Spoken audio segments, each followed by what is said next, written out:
Oiê, falta de conhecimento da minha parte na época que eu fiz a cirurgia. Mas, como quem deveria ter conhecimento era o médico que me operou e não eu, e isso só recentemente tá cada vez ficando mais claro para mim, sabe? Que é uma coisa assim.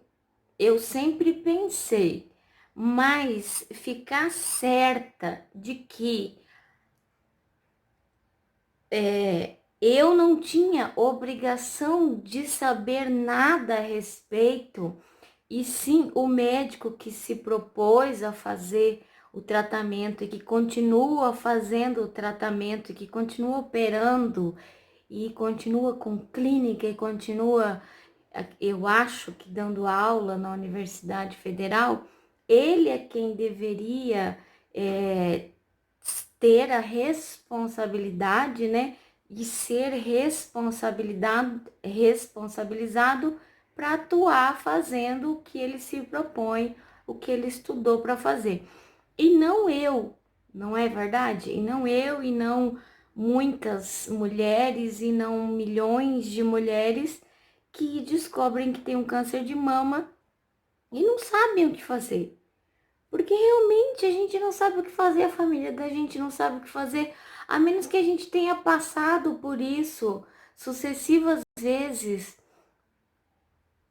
com vó, com mãe, com irmão, com isso, com aquilo, e tenha vivenciado isso muito de perto, a gente não sabe o que fazer. A gente não sabe o que pensar.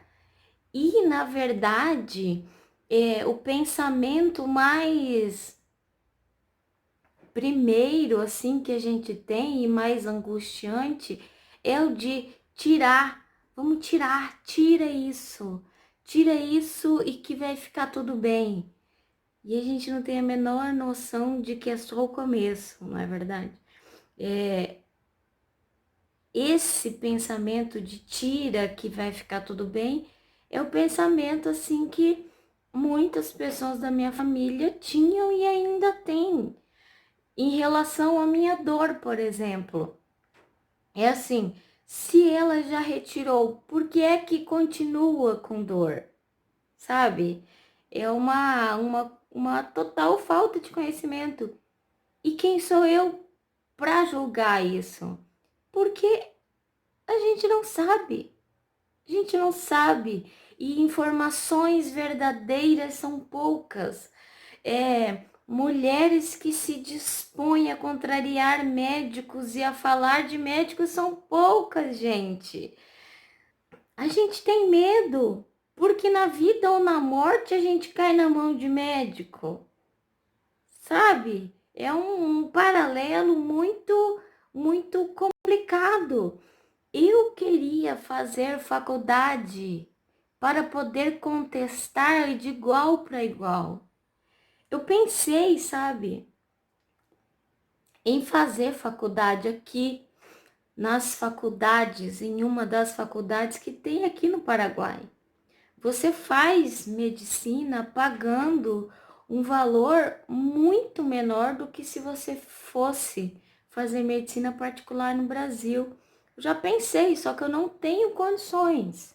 Mas é tão difícil e elitizaram tanto o curso de medicina, tornaram de tão difícil acesso, que na minha cabeça já é para que não haja essa contestação pública mesmo, sabe? Que não haja essa luta do povo, dos menos favorecidos, para que gritem e para que tenham razão e para que sejam levados em consideração pela justiça e por milhões de coisas. Se a gente parar para relacionar os grandes sobrenomes, eles estão nas áreas que nós somos dependentes, sabe?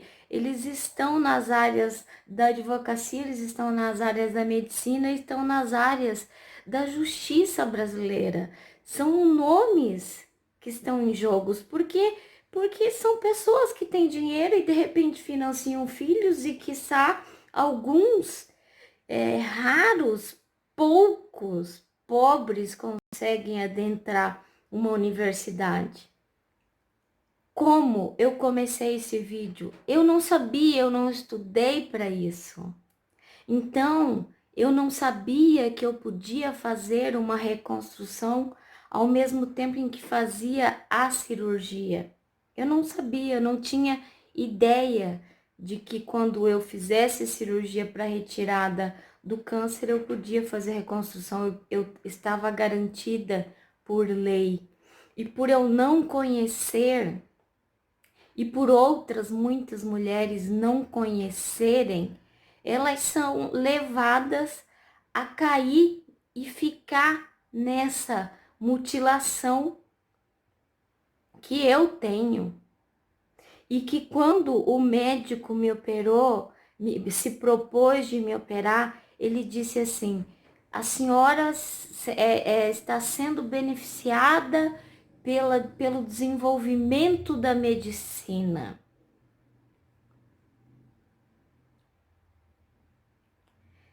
Nós vamos fazer uma quadrantectomia e ficará quase que imperceptível o local onde será tirado. Estou até usando palavras muito educadas, porque aquele cavalo nunca falaria assim com ninguém.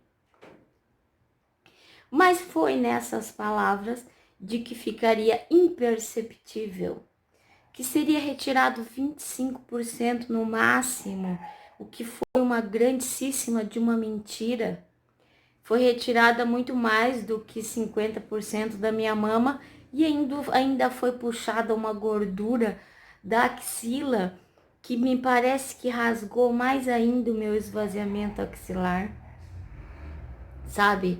Então, eu não tinha estudado para eu debater com ele, para eu fazer as minhas exigências e falar: não, eu quero que você retira toda a mama, eu quero que você retire as duas mamas, como eu gostaria de estar hoje. E não, eu não estudei, eu não conhecia, eu não sabia como é que eu vou perguntar para um médico que estudou, que fala que tem isso, que tem aquilo, que estudou para isso, que estudou para aquilo, e que tem uma clínica que oferece atendimento oncológico. Quem sou eu? Não é? Esse foi meu erro, gente. Por quê? Se eu tivesse falado assim: não espere, me dê 4 semanas para eu pensar, não teria morrido nessas 4 semanas de pensamento. Eu teria estudado e eu teria exigido os meus direitos. Eu teria dito: eu não quero ficar com essa mama imperceptível mais diferente. Eu não quero ficar com isso. Eu quero que um cirurgião plástico me avalie também. Eu quero fazer uma simetria correta. Não, como é que vai ficar? Que tanto que vai ficar? Como vai ficar? Vai tirar o bico do seio? Não vai tirar? Como é essa cirurgia de esvaziamento axilar? Como assim? O que é esvaziamento axilar? Quero saber. Ah, então o esvaziamento axilar é muito mais complexo e mais dolorido do que a própria cirurgia da mama? Ah, sim. Me explique o porquê. Me explique como, de onde, por que razão. Eu gostaria de ter feito isso, mas não o fiz. Não fiz porque não fui eu quem estudou para me propor a sair operando pessoas e tratando pessoas que têm diagnóstico de câncer. Não fui eu, não é verdade? Isso são os médicos quem devem fazer. E eu acredito, infelizmente, que esse médico carrasco, imundo ser das trevas, não é o único existente neste país onde a corrupção ela aparece em coisas mínimas. não fazendo deste um discurso político, gente, e tão só único e exclusivo um discurso de alerta para que vocês, mulheres, perguntem, questionem, exijam. Vocês têm direito a uma reconstrução mamária. E se vocês não quiserem que façam só uma simetria e deixem uma mama menor que a outra, exijam a colocação de uma prótese. Exijam. Vocês têm direito. Essas atrizes mimimi fazem e pagam e se dizem as mais felizes do mundo, nos empurrando goela abaixo um tratamento meia boca, uma prótese ridícula e médicos monstros que nem sequer às vezes olham para nossa cara. Ressaltando aqui que eu tiro dessa lista de médicos muitos médicos do HA, um médico mastologista lá de Campo Grande, o Dr. Pedro Tofo, que é o fisiatra que me atendeu, e que eu acho que eu posso falar o nome dele porque ele me atendeu de graça, ele fez infiltração em mim de graça. Então, é isso. O intuito do vídeo hoje, meninas, é exijam, busquem o direito de vocês. Grande beijo no fundo do coração.